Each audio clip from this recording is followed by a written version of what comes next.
I knew in my heart, I walked through the door at Everett High School for my interview. I was nervous. I got choked up. And I knew when I got choked up, when something brings you to tears, then you know you have passion or love for it. And so I knew sitting in the lobby before I even went into my interview, and I was super nervous that, like, this is my home. I have work to do here. I want to have a chance to do more work with these kids. And if they give me that opportunity to do this, I will treasure it, give my very, very best effort. I will immerse myself into this position for many years to come. Defining me as a human, there's a lot more than just wins and losses. And we hope to win a lot of games, but I hope to just be a positive, humble mentor and coach for the kids right here going forward for a long time. Welcome back, or welcome to Recruiting Board, the home of football content across all of New England. Who's the best YouTube channel? Recruiting Board! Yeah, I love it. Thank you, guys.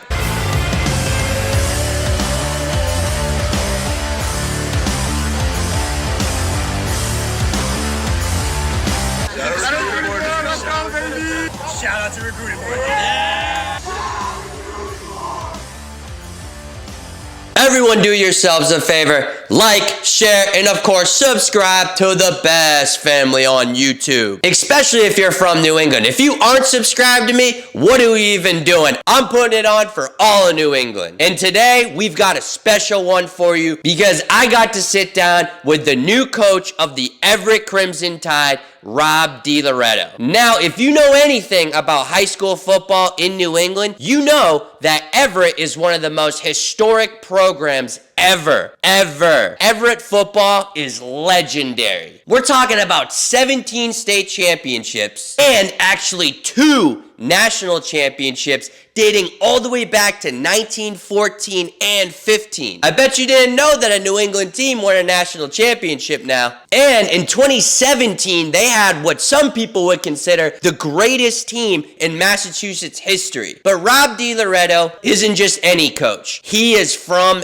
Everett. And if you've met anyone from Everett, you know the pride they have in their city and the pride they have in their football. And this program is in his blood. He took over as the head coach in 2020 during the pandemic and went 21-3 after stepping away in 2022 for personal reasons. And knowing Coach DiLoreto, I know how hard those 2 seasons away from the team were. But when the job opened back up in November of 24, I posted immediately what I thought the Everett administration should do. And that's go get Rob back. They made the right call by hiring Rob DiLoreto back to his alma mater. So I reached out to Coach DiLoreto. Over the years, I've gotten to know him, and I asked him if Recruiting Board could tell his story. And if you know Coach, he definitely doesn't do interviews like this all the time. So the fact I had the opportunity to learn more about his story, about Everett, the past and the future of the Tide, it was a very special moment for this channel. So guys, I've done enough jibbing, I've done enough jabbing.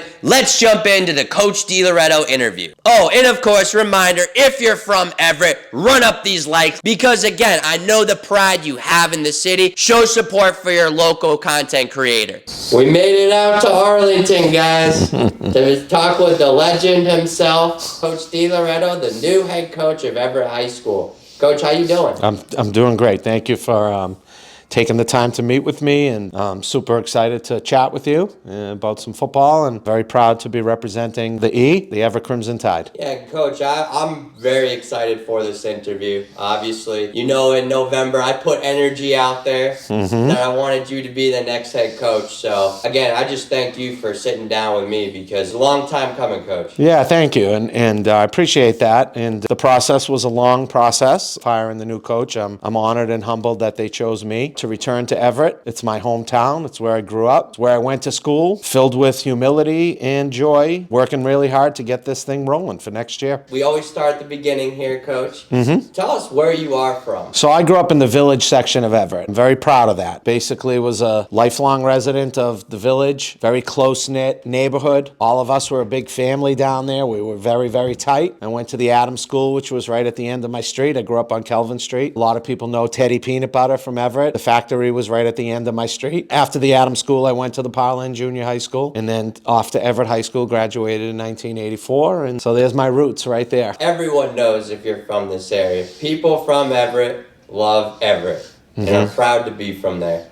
Why is that, Coach? What makes it special? It's just a close-knit, blue-collar city. The time that I grew up, which I was born in the late 60s, so I was a little kid in the 70s, and then, a teenager in high school, and a young adult in the 80s, it was just a time in which Everett was everything to us. In my neighborhood, we had a lot of families, parents who worked at Teddy's or worked at Sexton Cans, and so they were right in that area, and so we did everything together. There wasn't a ton of travel. Being part of everything was everything that we knew. I know that I grew to just love the city. I still do. Part of that has to do with my parents and grandparents and community and family and friends and everybody's love for each other and my friends. And so I have nothing but positive memories of my childhood and adulthood in the city of Everett. And so that's embedded in my heart forever. Talk about how you started playing football. I started playing football in Pop Warner for the Everett Huskies. And back then there was two Pop Warners. There was the Huskies and the Eagles. And it's funny because where I grew up in the village, Sacramone Park is where the Eagles practiced. So I could have walked out of my house and been right at the park. But my older sister was a cheerleader for the Huskies. And so my parents put me in on the Huskies. Back then they were D team, C, B, A, and so I played right up through the Huskies. What was the state of the MIAA during that time? Like, who was good? Who were the state champs in the 80s when you played? Yeah, so I remember when I was young, the teams in the Greater Boston League that were the powers. And then was Peabody, was Medford. In the state was Brockton. And I remember those teams being really, really good. And it wasn't until I was in high school that I even knew what the MIAA was. Everybody knew about football in Everett. One of my earliest memories of being a kid was my grandfather actually taking me to Chelsea Stadium for an Everett-Chelsea Thanksgiving Day game. I was about 5 or 6 years old. I'll never forget it. Like, just with my grandfather and the stands being packed for a high school game. And back then, a lot of people walked to the Chelsea Stadium from Everett. And that's why the traditional rivalries of the leagues that were in place were special. The cities in the Greater Boston League back then and now, again, all sort of border each other. And so that makes for natural rivalries. What was it like being an Everett High School football player? Because everybody knows it's different there. I only played 1 year, my senior year. And when I played football, the thing that I think is most special that separates Everett football from maybe some others is it all starts with the stadium building. So like that stadium building is almost like a monument, and it is special. It's Everett Memorial Stadium. When it's a memorial stadium, it pays tribute to many, many Everett residents who served and died for our country. And it's like sacred ground. And then that stadium building in the locker room is the same exact building that started Everett football. And there is so much tradition that you can feel just being around the stadium. I think when you walk through the door and cross that threshold, I know I do when it's a coach now, it is special and it is sacred and I respect it immensely. You went from Everett to Notre Dame. Yeah. What led you all the way out there? I didn't go to ND because I was an athlete, that's for sure. I got good grades in high school, thankfully. So my mother, God rest her soul, her spirit is looking over me right now. I had a very strong faith, shared her love of Christ with me. I myself am a person of faith. So I guess I was drawn to Notre Dame because of its amazing football team when I was young. But then as I grew and I learned more, I focused as a student at Everett High School. Academics did not come easy to me. I had to really work hard at it. And I got good grades. And some mentors of mine recommended Notre Dame to me. And one was, believe it or not, was my principal from the Adams School, Mr. McCarron, and a priest who is so, so special to me and so special in my life still, Father Bill Schmidt. Father Bill was the pastor at Immaculate Conception in Everett, and he ran this CYO program that I was a big part of. We had basketball teams and baseball teams and dances and skiing trips and all that. And Father Bill also had an influence, a big influence, still does in my life. And both of them felt that Notre Dame would have been a good place for me academically if I could get in. I applied. Yeah, I got in. So I went. From the village in Everett to Notre Dame. It was funny because when I left for college, my family took me to the airport. My father gave me some cash and my mother gave me a hug and my grandparents were there and all, and they wished me well, and it was like, good luck, son. And I got on a plane and flew into South Bend and took a cab to the campus at 18.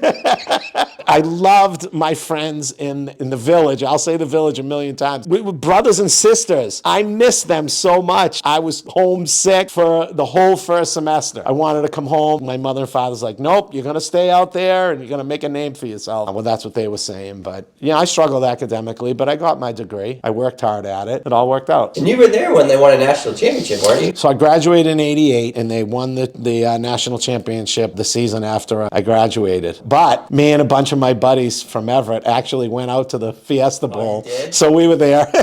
Yeah, we were there. Did Notre Dame have any influence on your coaching career? My roommates from college are also still lifelong friends, what I consider brothers. And so when I was at Notre Dame, we always heard the phrase, the Notre Dame family, the Notre Dame family. And they still use it today. On the campus in South Bend, it's in the middle of Indiana, in South Bend, 90 miles from Chicago, but there's not much to do outside the campus. So it's a gated campus, right? And everything is there for students. Everything is there, or was there when I was there. And so in a way it was very familiar to me because everything that I knew was in my neighborhood of Everett. And then if you think about Everett, I always refer, and not just me, but many people refer to Everett football as the Everett football family. Once you're part of the family, you're in it for life, and that's special. And so that's the connection I took with me from ND. And then how did your coaching career start, and why did you get into coaching?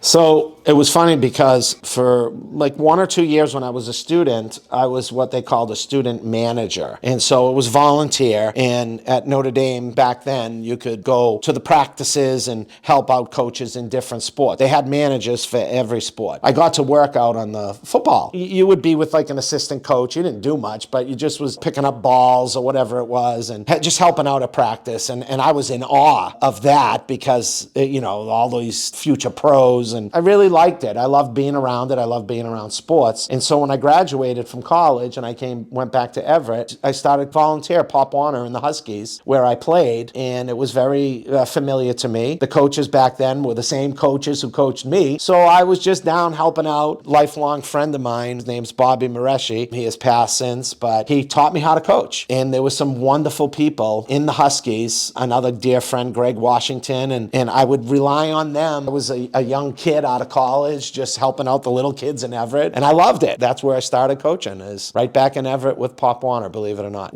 Our team had gone to like the national championship game. I had some unbelievable players on that team. One of them made it to the NFL, Diamond Ferry. What was Diamond like? Because you watched him in high school too. Oh, well, I had him at 10 years old. And at 10 years old, so yeah, I loved him. So I loved him. And he could score a touchdown every time he touched the ball. Oh my God, he was amazing. He was just amazing. And that was a pretty simple offense that we had. It was Diamond right, Diamond left, and then we had like a couple of play action passes. On defense, when he hit somebody, he hit.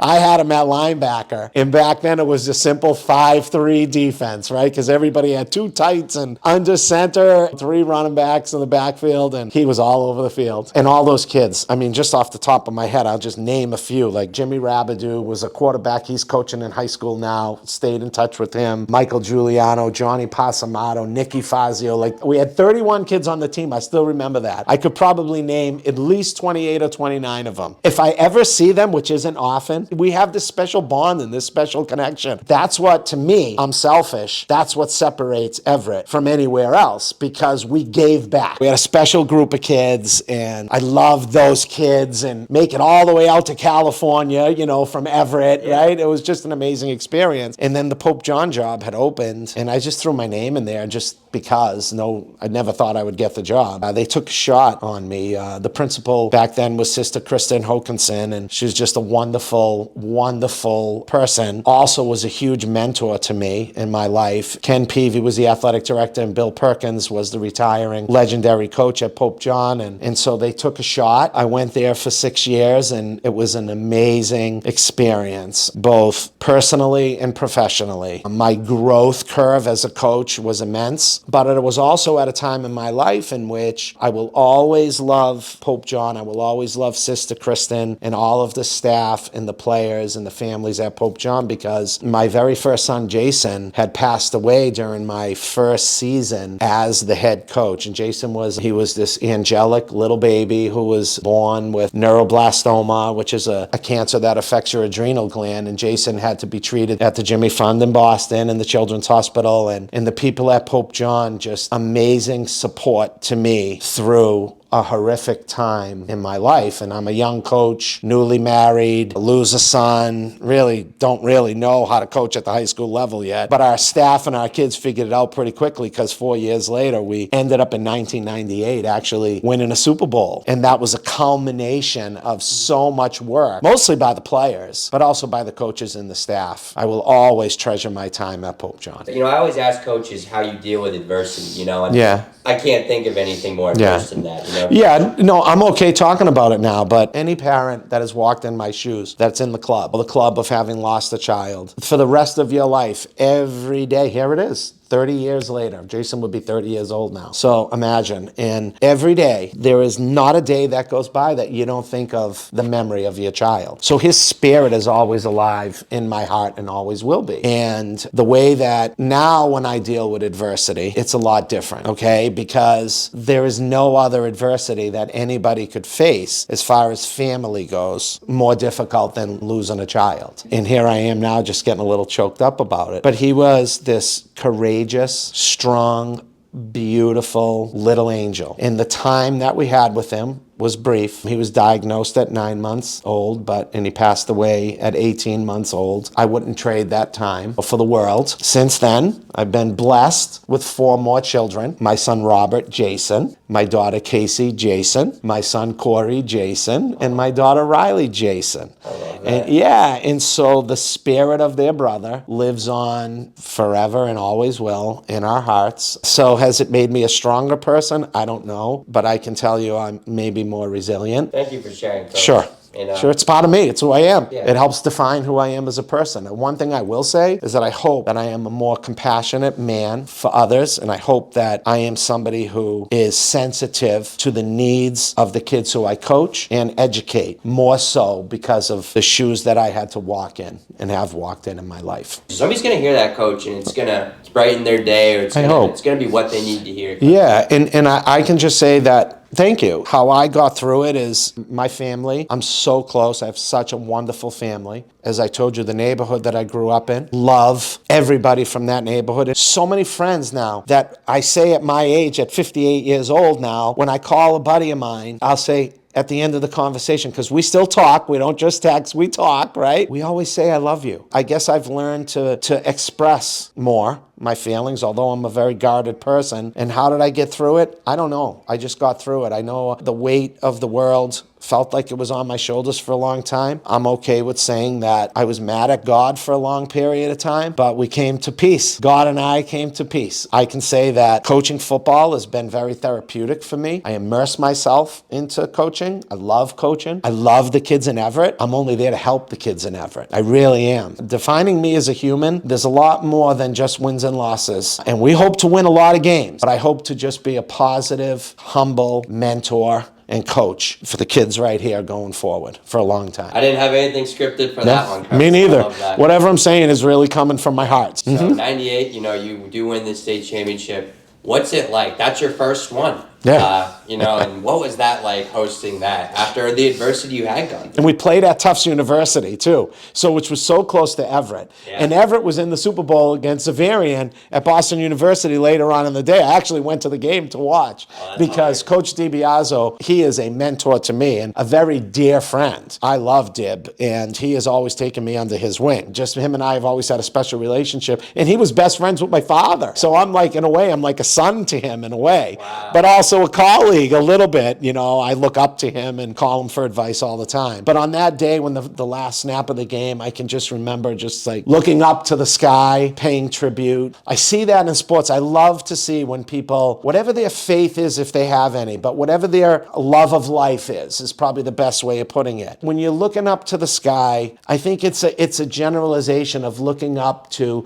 people who you have loved and are now your guardian angels. Well, you mentioned, so Coach Dibiaso, I mean, legend doesn't even define him. And so nobody can fill his shoes. Nobody can. What I am going to try to do is just do my very best every day. It's a huge undertaking. I respect that. I respect the tradition of Everett football. I respect how much it means to the city. Always honor every player and coach and cheerleader and band member who has come before, who will play now, and who will come after us. I just want to be a small part of it. You were a part of a historic run at Reading. We were. Coach. Wow. That was amazing. A historic run. Historic run. Yes. Take us through that. So it was 08 to 16. Yes. Where Reading was a house. Get onto the staff, John Fiore, Dave Blanchard, Dwayne Sigsbury, and I, and there was others on the staff too. Staff. Yeah, so Dwayne was the offensive coordinator. Dave Blanchard was the defensive coordinator. Coach Fiore was and is the head coach. And those were just three amazing minds. And I was D-line coach. I never coached D-line in my life. And tight ends coach my first year in Reading. What I learned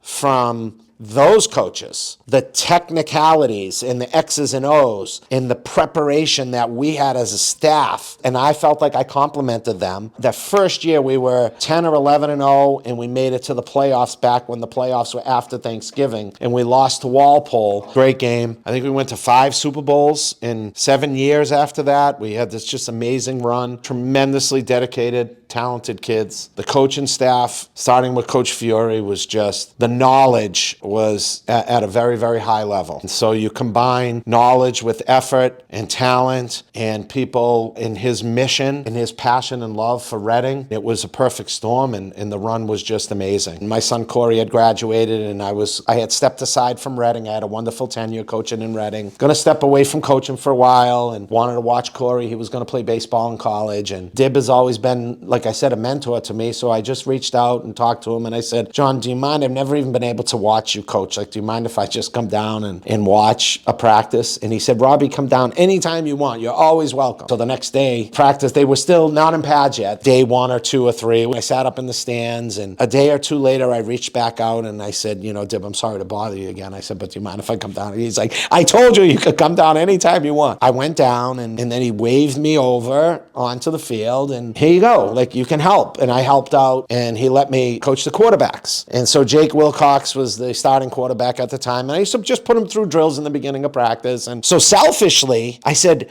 to myself, all right, I was going to take a year off, but this is the GOAT. I have a chance to just be a fly on the wall, and I wanted to learn. That's what I wanted to do, is learn. And that's what I did. And I literally, this is for all the young coaches out there, I would bring index cards because they fit in my pocket, and I would write questions down and stuff. And then after we would do all the individuals in offense when they were going to defense, but every once in a while I would get a chance to bug Dib's ear about this or that, or Coach Milo's this, unbelievable line coach, and I would ask him a question here or there, whatever it was, right? And that team had amazing talent. Many NFL players on it, everybody knows the deal with that, but not only was it an amazing run, I got to see firsthand how the best of all time did it on a daily basis. What makes Dib so special, Coach? So I don't know what separates Coach Dibiaso from everybody else, but I can tell you this about him that I know. He has been a loyal friend and an amazing mentor. And when I was at those practices and games, on a daily basis, he would go from player to player and coach to coach to make sure that everybody was okay. So his amount of caringness and passion and love for the whole program and everybody in it was evident every day. That is in addition to his amazing coaching skills. I was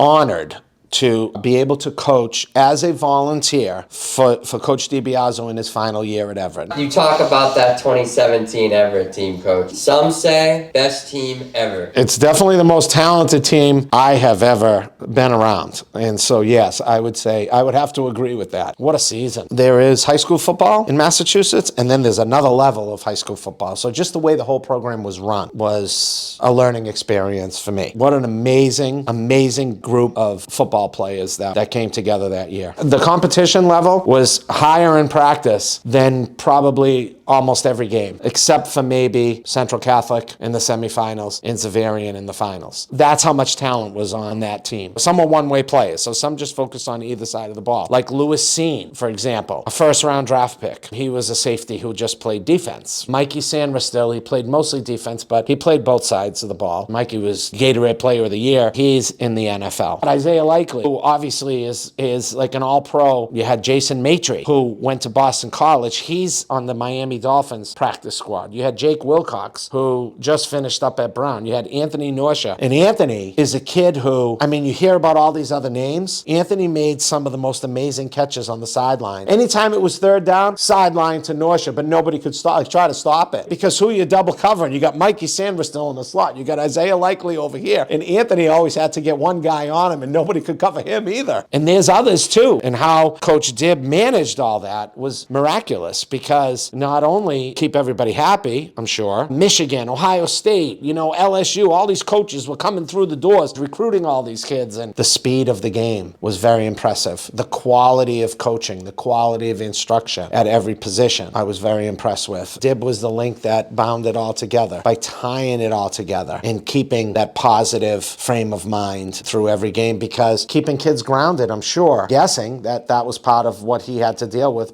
I mean, we had 300-pounders across the line. I learned a lot from the players. I learned a lot from him. Jason Maitre, I mentioned him. Jason is now our strength and conditioning coach at Everett. He's giving back to the city while he's home training for his NFL season next year. So I obviously made some connections with some players. Jake Wilcox, who I got to work one-on-one with that year doing the quarterback drills. I got to follow Jake's career, and I stay in touch with Jake. We're going to do pizza soon, I hope, him and Anthony. So I got a chance to do a lot of one-on-one. I got to see the game through the microscope of what is the defense doing? That's it. So what can I do to just help a little bit with Jake? The backup quarterback was a freshman. His first name was Duke. He was a great kid too. Duke Doherty. Yeah. Duke was awesome, and he was learning, so he was a freshman. So those are the two kids that I got to work with. During the games, again, I was just a little bit of a fly on the wall, but a team was in 2 high or 1 high, or what did you see if they were playing cover 3 or cover 2? I could whisper that into their ear. And again, I had nothing to do with the success of the program or the team, but I felt like I learned a lot, and I had a blast coaching. I had so much fun. Was there like a moment specifically at practice, or was it a game where you're like,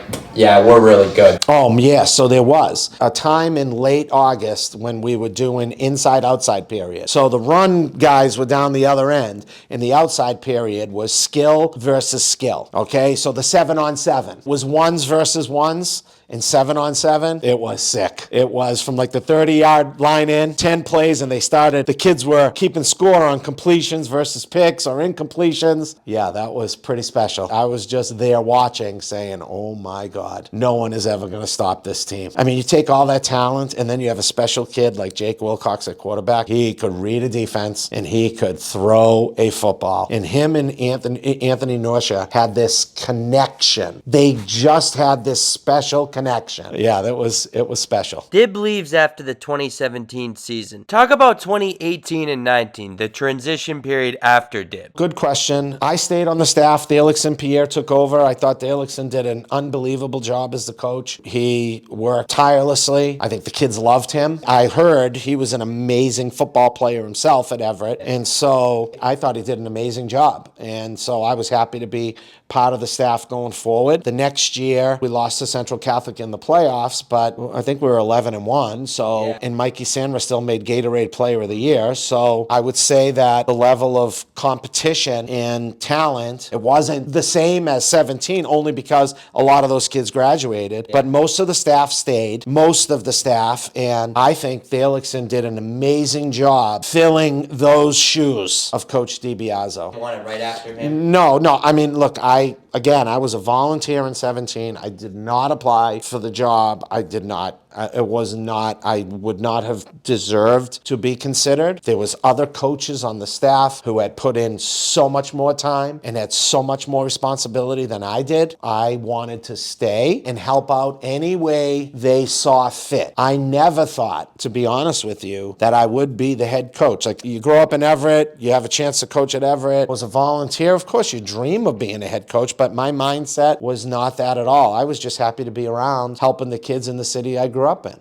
So I was on with Felixson for a year. In 19, I came back here where we're sitting right now to Arlington High School. The reason I came back to Arlington, the head coach at Arlington had resigned, and the numbers were really low, really low. So there was 18 total returning kids, if my memory serves me correct. And so when they posted the job, I did some soul searching, and I had already been the head coach here in the early 2000s for several years. And I said, you know what? Like, I thought about it for a couple of days, and then I said to the principal, who's still our principal, Dr. Janger, I met with him and I said, you know, I just want you to know that I'm going to apply for the job and I'm going to do my best to keep football going here at Arlington next year. And so I got hired and we had a meeting. The kids will remember this. We had a meeting in a conference room, a small conference room about the double size of this. That was it. And we looked around and we said, you know what? We got to bring some players. We got to get some kids to play. And we ended up with 26 to 28 kids, freshman through senior. And I had an amazing season with that group. We had a lot of fun. We competed. We worked really hard together. And I thought we had a very, very, very successful season. At the end of that season, I stepped down to return to Everett as the offensive coordinator for Felixson. So I was planning after one season to go back to Everett. He had offered me the position in the off season. And then several months later, Felixson stepped down. And so at that point, I decided to apply for the job. Talk about becoming the Everett head coach your first time around and what it was like being named head coach. And when I applied for the job, again, it was during COVID, but just put my hat in the ring, put my name in the ring just to see. I was like, I want to be a role model for my kids, okay? And I want my kids to be able to chase their dreams. We've had a family meeting, and I told my sons and my daughters, I said, you know, I'm going to apply for the Everett job. I don't know if I'm going to get it, but I always tell you to chase your dreams, so I'm going to chase my dream, and I'm going to apply for the job. And I did, and the interviews were on Zoom because we were all remote. The day when Miss Turner, Tammy Turner, when she called and told me that I was selected as the head coach, I was actually standing in my office at Arlington High School. I was standing in my old office, which is really right down the hall from here, believe it or not. And I became overwhelmed with emotion, overwhelmed. And as I was talking to her, it was the end of the school day, I actually walked to my car and I drove to Woodlawn Cemetery to pay tribute to my grandparents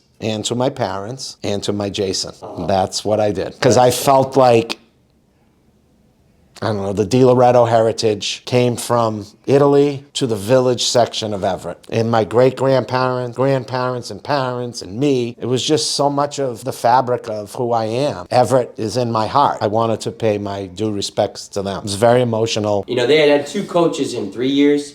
So what was that like, you know, giving them that stability, coach? Well, it was during COVID. My first meeting with the team was on Zoom. What we did was, because it was so much unknown, we were hoping to have a fall season that year, but we did not. We didn't play until the spring, where all the rest of the schools started, I think, whether it was in the winter or late fall. GBL was still not allowed. So we did the spring 2 football. So I met the kids in Zoom. I knew some of them, but not all of them. They had been out for a year. And so what we did on the fly, the staff, we put together Zoom workouts for the kids. And so we would get together on Zoom and we would do push-ups and sit-ups and burpees. One of our assistant coaches, Chris Miller, at the time was a phys ed teacher, and him and Greg Bluestein were PE teachers, and they helped me coordinate stuff, and we would put music on, and that was our workouts. So I had the job for several months before I even met the kids in person. But then when I met them, we had all those restrictions. When we were out on the field, we had to do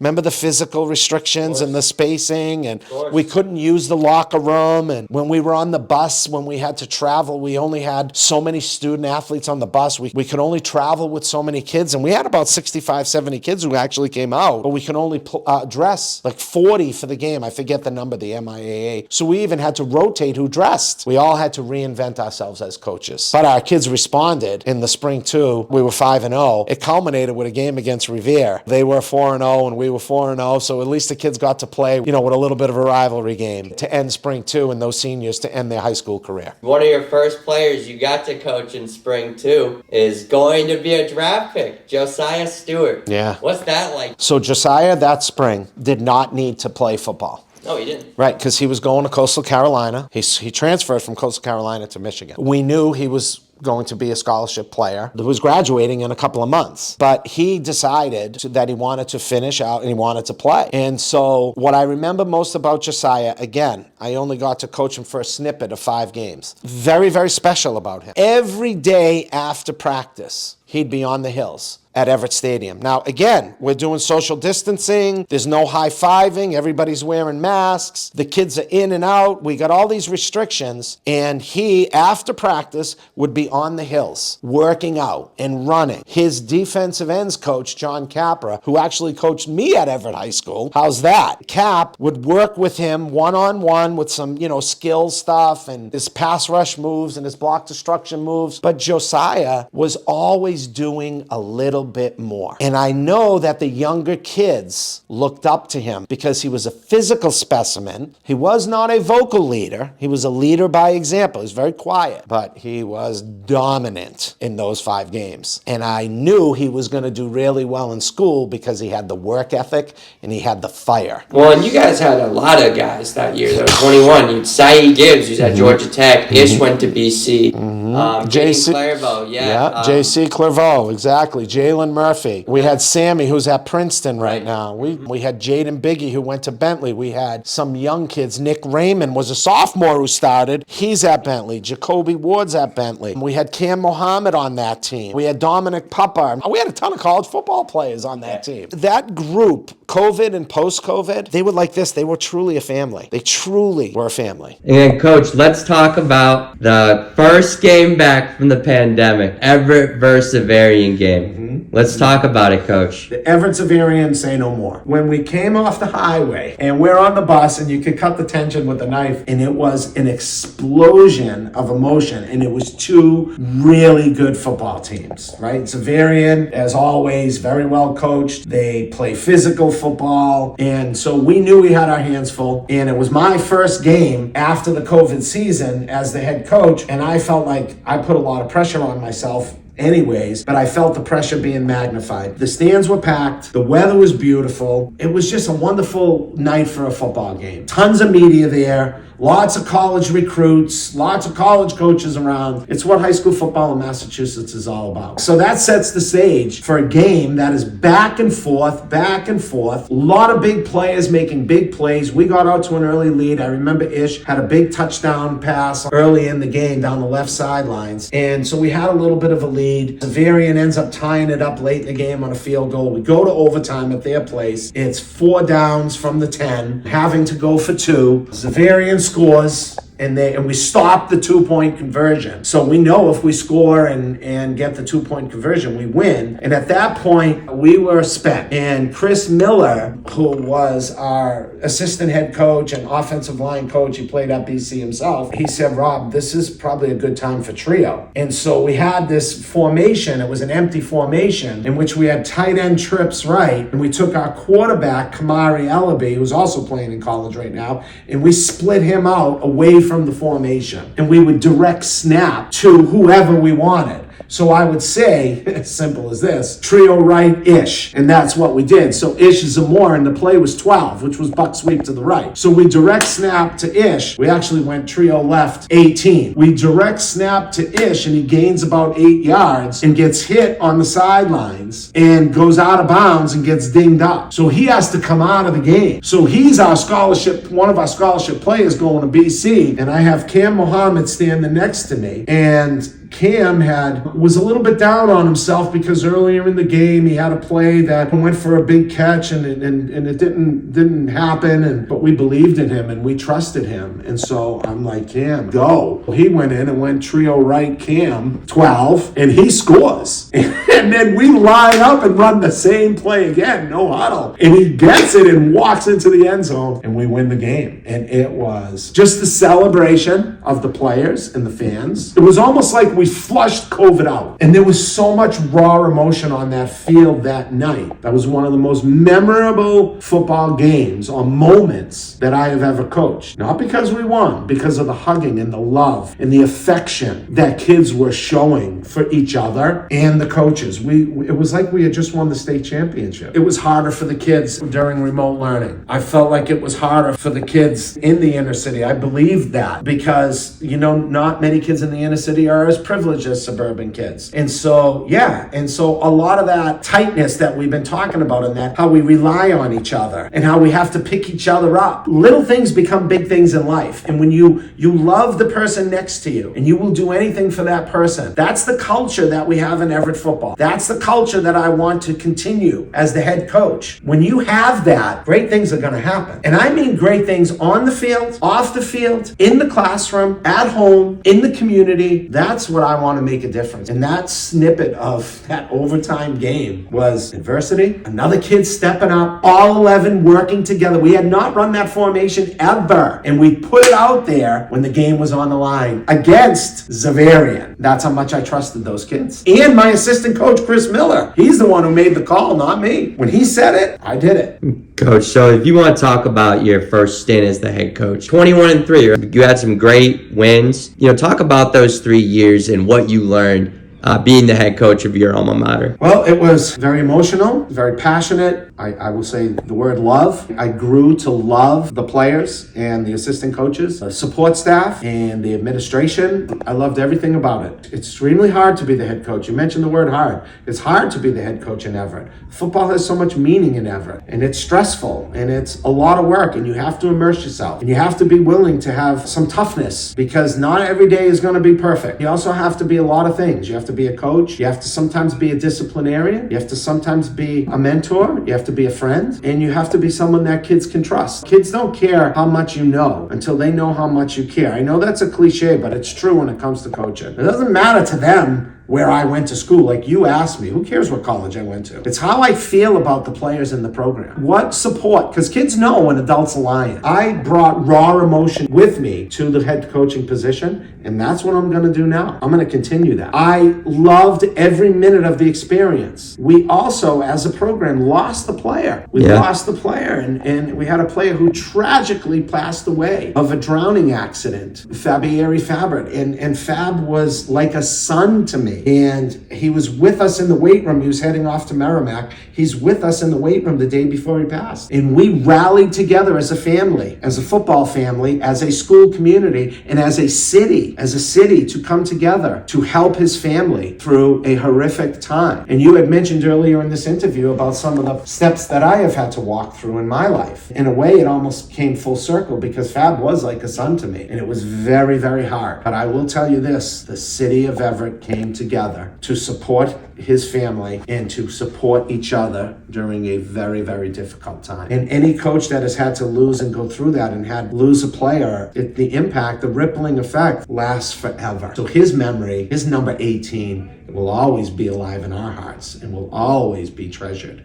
in Everett football going forward. And if you just want to, that was one of the questions I had actually, was what was he like as a person, coach? First of all, he was a young man of faith. He loved Christ, and he was a very active member in his church. As a matter of fact, in April, a few months before he passed, he invited me to his church when they did Teacher Appreciation Day, and he gave a speech. It's recorded, the speech. And so when he called me up, he said something to the effect of, "This is Coach Rob. He's hard on us, but he has to be, but we love him." And I gave him a huge hug. It was a picture that I have of him and I hugging. And so that's the relationship that I had with him, that he thought enough of me, which warms my heart with love, that he invited me to his church. So his Lord was first in his life. And he also was a really, really dedicated student. He was the epitome of a team player. After the 22 season, you decided to step away. Talk about those 2 seasons away from Everett. I know it wasn't easy for you during that time to be away from a team that you love. Yeah, Everett's in my heart. I hope you can tell that. It was a very difficult decision to step down, but I did. I took a year off from coaching, played a lot of golf with my sons. I stink at golf, but we played a lot of golf. I missed the competitiveness. I missed the kids. I missed it. Coaching football is just in my blood. It's in my heart. And then last winter, Coach Fiore at Reading had called. Him and I are dear friends, and he says, "Hey, Rob, I just was wondering if you'd be interested in coming back to Reading." And right in that conversation, I almost jumped through the phone and said, "Yes, yeah, absolutely. absolutely, I'll do anything. And so I went back to Reading and was the offensive coordinator. And again, I keep using the word amazing, but there's something about high school football that's just so special. And I bonded with the kids. They bonded with me. We installed a very simple offense, and the kids worked really hard in the off season. The coaches on the staff I either coached with before or coached when they were players. So it was on the way. It was like a homecoming for me in Reading because I live in the town, and all my kids were three-sport athletes there, my sons and daughters, and I had so much fun. And we end up, running off 10 straight and go to the state semifinals. I expected to be in Reading as the offensive coordinator for a long time. And then when the Everett job opened up again, I relied on my aunt and my uncle, my auntie Karen and my uncle Bruce. They are the two of the most special people in my life. I called them both. My Uncle Bruce is my father's brother, and he's my godfather, and through confirmation, and I had a heart-to-heart with my uncle. And then, of course, my 4 kids. My daughter Riley's in Germany. We had to have her on technologically. I just met with my kids, and I said, I'm really thinking about applying again in Everett.